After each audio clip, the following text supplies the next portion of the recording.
ET Brand Equity presents ET Studio Martequity videos powered by CleverTap, where industry leaders deep dive into the key Martech trends and opportunities that will shape the domain in the coming decade. I'm Shilpa Ratnam, and in this exciting session, we will be delving into crafting experiences to maximize customer lifetime value with Scott Brinker, Global Martech Guru, and Anand Jain, co-founder and Chief Product Officer, CleverTap. Don't worry about the jargon. These two men will break it down for you, and let me tell you, they have ample energy. But just so I set the stage, as customers' needs and preferences change, businesses need to adapt. This can be very well crafted with how brands interact with customers based on their life stage or changing preferences and evolving needs. Focusing on customer lifetime value isn't just about revenue. It's about forging a deep, lasting relationship with the customer, understanding their journey, and consistently delivering value at every touch point, contributing to a sustainable approach to profitability. By creating meaningful experiences across a customer's lifetime, businesses can not only boost their bottom line, but also build a loyal customer base. This helps brands retain their most valuable customers and turn them into advocates for their brand. CLV is a measure of a brand's relationship with its customers. The value derived by the business is dependent on the value delivered to the customers and thus varies based on business models. To truly understand CLV, we need to understand customers for life to accurately scope the future value of customer action and predict the future profitability of customer engagement. Now, that was all the jargon from me, which is funny considering these two men are the experts. So let's hear it from them. Now, Scott, we've heard from you about Martech being more connected today than ever before. And we often hear brands talk of shifting focus towards customers' lifetime value. Now, do you see a causal relationship between these two?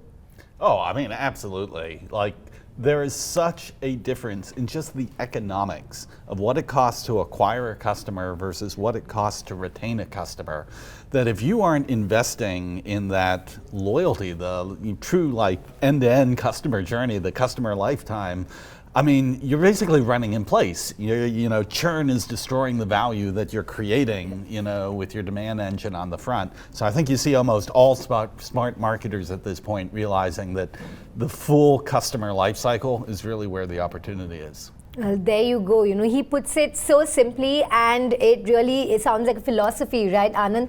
As you nodding along with that, you both are on the same page. And in a similar context, do you see brands setting customer lifetime value as their North Star? Considering your global market presence, is there any difference between India and the world in this context? I think I learned recently that customer lifetime value, CLV, is not a backward-looking metric. It's actually a forward-looking metric, and it took me like a couple of minutes to kind of grasp that fully. It actually means that this is what you will possibly get from the customer in the future, as opposed to like historical stuff that you can just aggregate or sum up and represent, and that kind of changes things a bit, which means that you gotta put the customer first and optimize for them, so that you can get your dollar subscriptions, transactions, whatever your North Star metric might be, from the customer, from the future customer, so to say. And I think that that resonated very well with me. After I learned it, that's how we kind of look at it. And I've been saying this across to all of our customers, so CLV is forward looking, not backward looking. And I think also, how do you get this forward looking stuff? How do you know that what's going to happen in the future is actually through putting all your data, everything in one place, right?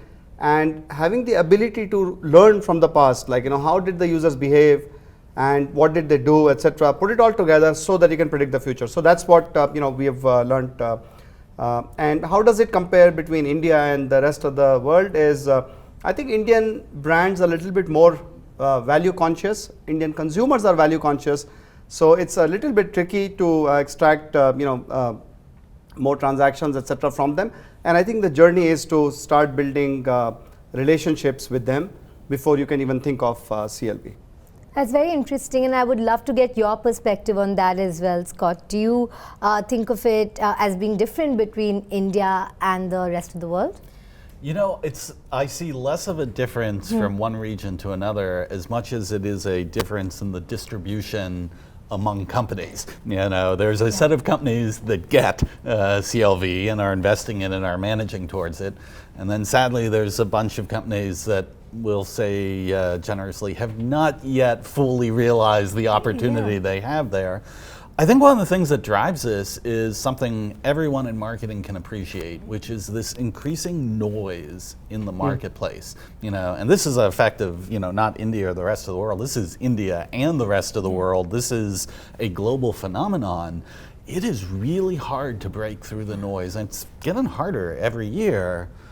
But to have a customer base that knows you, that trusts you, that you have permission to engage with them, oh my goodness, that is like the magic cheat code to, you know, breaking through the noise.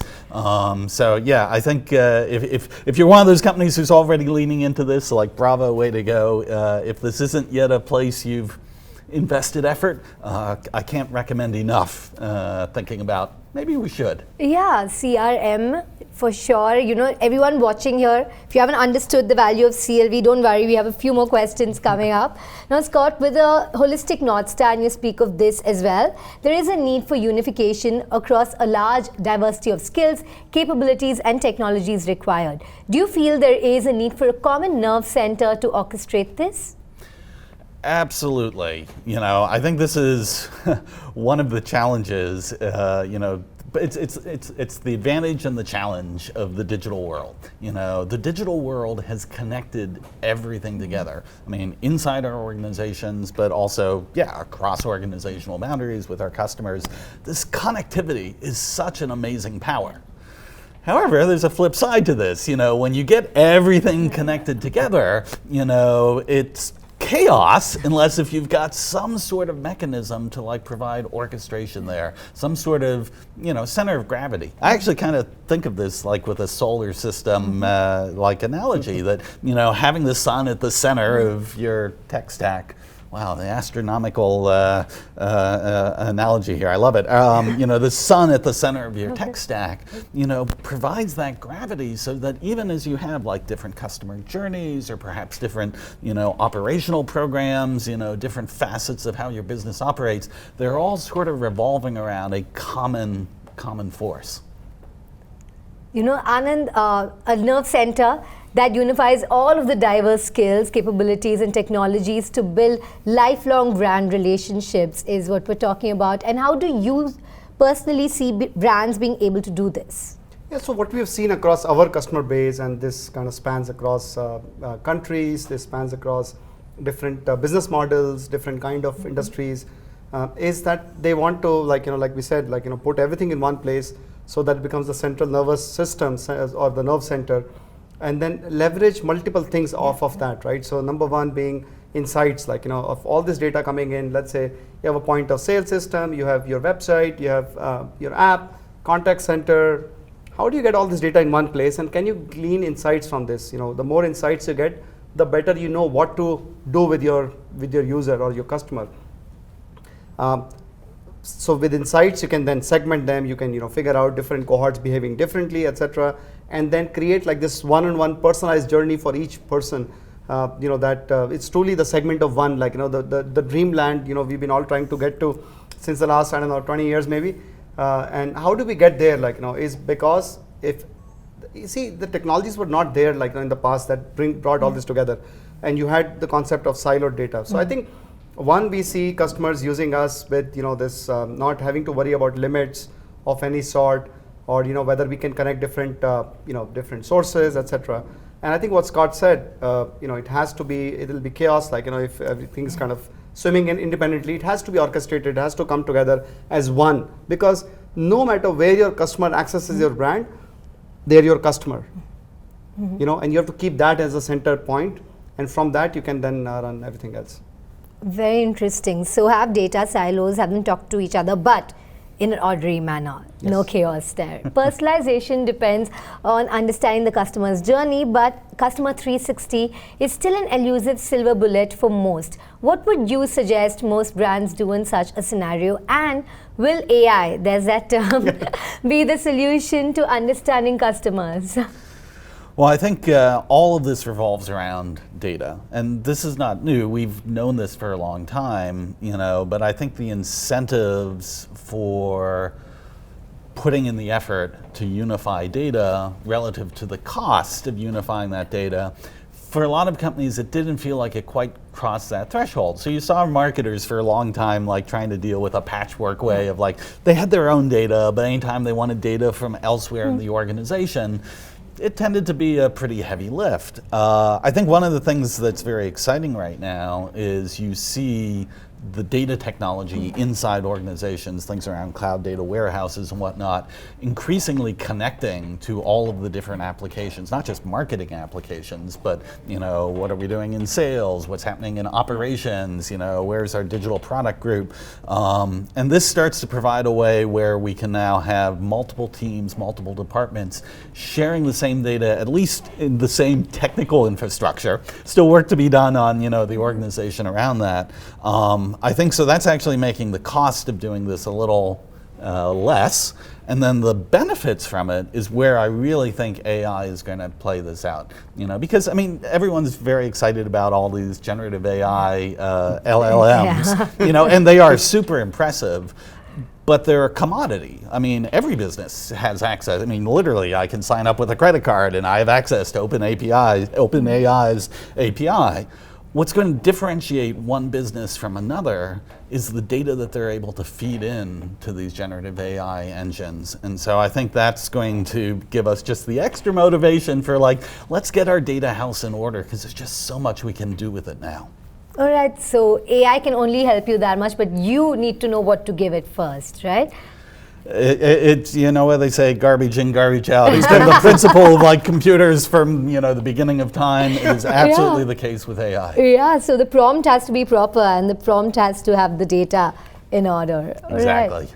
Well, you work with many brands, Anand, helping them personalize experiences. How have you seen brands get it right?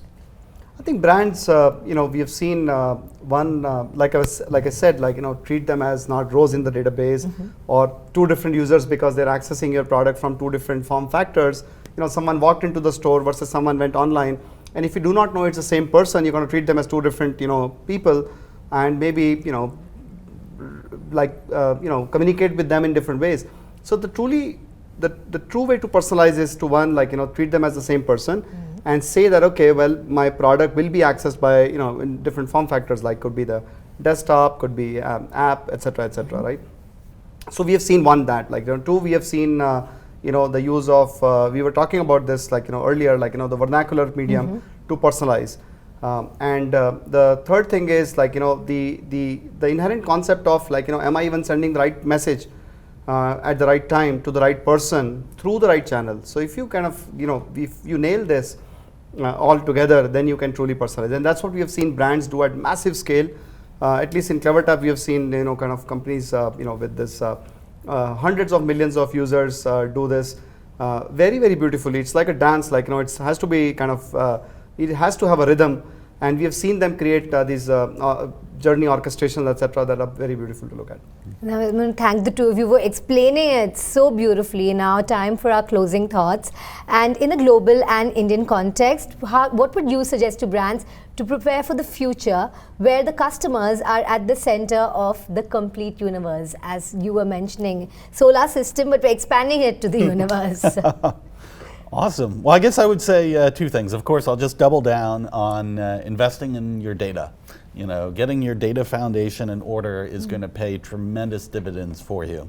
But the second thing, probably even more important than that, is investing in your people. There is so much change that is happening with these technologies, and the technical components of it in many ways are the smallest piece. Where all the really exciting stuff is how do we evolve the way we run our business? How do we evolve the way we create customer experiences? How do we open ourselves up to new kinds of innovation and marketing?